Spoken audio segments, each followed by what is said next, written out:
Me, I'll look at the green light.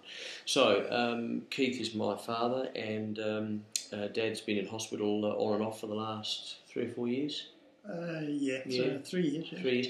And when you were last in hospital, you gave up how many times?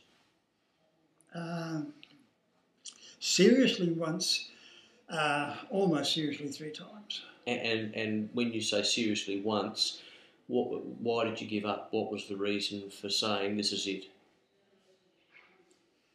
Well, the doctor, I was apparently without really realising it, I wasn't helping. I wasn't helping myself. I was laying in a bed of doom, and the doctors could see me sliding, and the tests were not coming back good.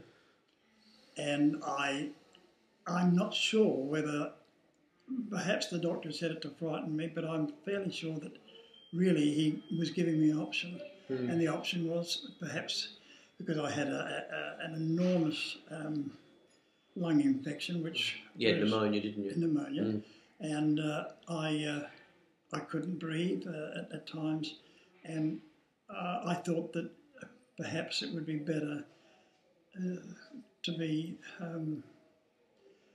out of the whole thing. I wanted no more part of it. It was just getting too hard. It was getting too hard, and I was laying there with a very, very bad. The black dog was with me, and when they gave me an out, which was to go onto a machine, I don't think I quite realised what that really was, and it wasn't until the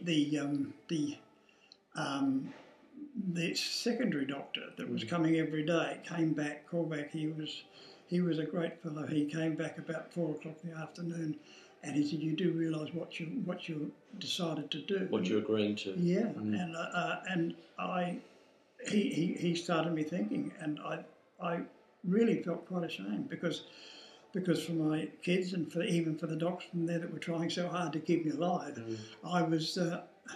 All of a sudden I was quite ready to roll over, and that really isn't in my nature at all.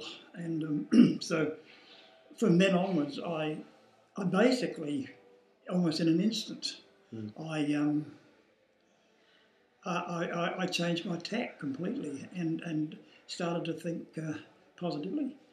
And I thought, no, I'm not going to give up this easily. Even if I only have another 12 months, life is good.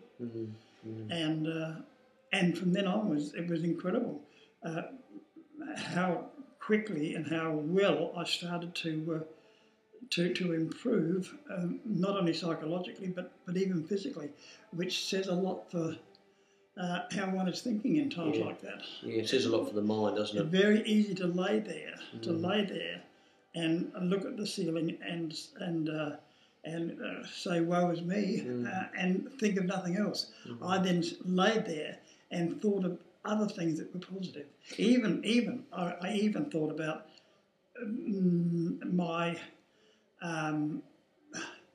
my attitude to the nurses and to the people in hospital.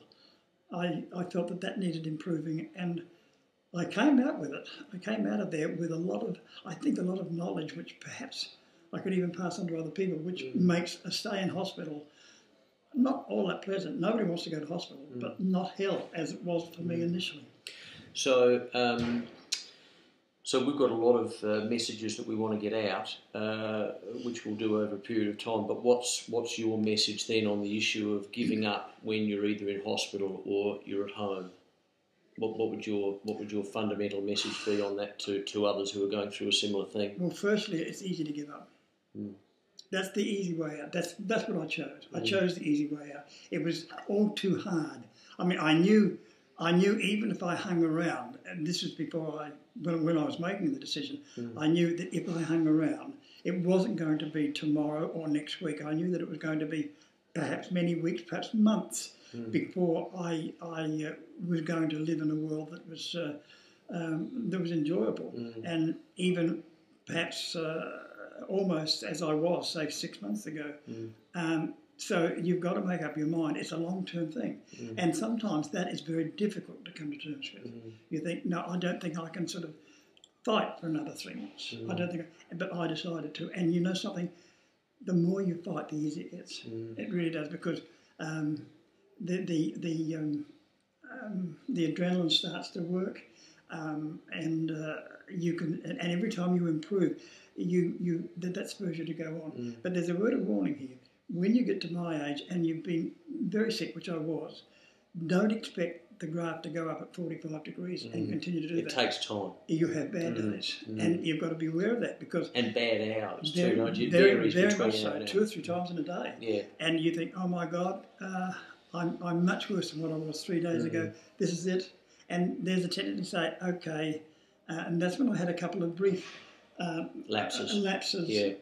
And I had, but surprisingly, the next day, or sometimes, as you just said, perhaps 4 o'clock in the afternoon, no, I get on the walk and I'll go down and get myself a bottle of drink out. I think, it's great. I could do that, but this morning I couldn't. So you have to be prepared. Be patient. You have to be prepared for hiccups. Have you ever had the hiccups? No. Perfect. All right, now what we'll do is, that's great, that went well, and I need you to sort of say, because I do this all the time in my job, we'll be back later with another program. Just do that. Look at camera. Well, I'll be back with another program, because there's a lot, I think there's a lot that I can impart. That's good. Maybe next time do it with a bit more feeling. Perhaps I could squeeze out a tear. Good.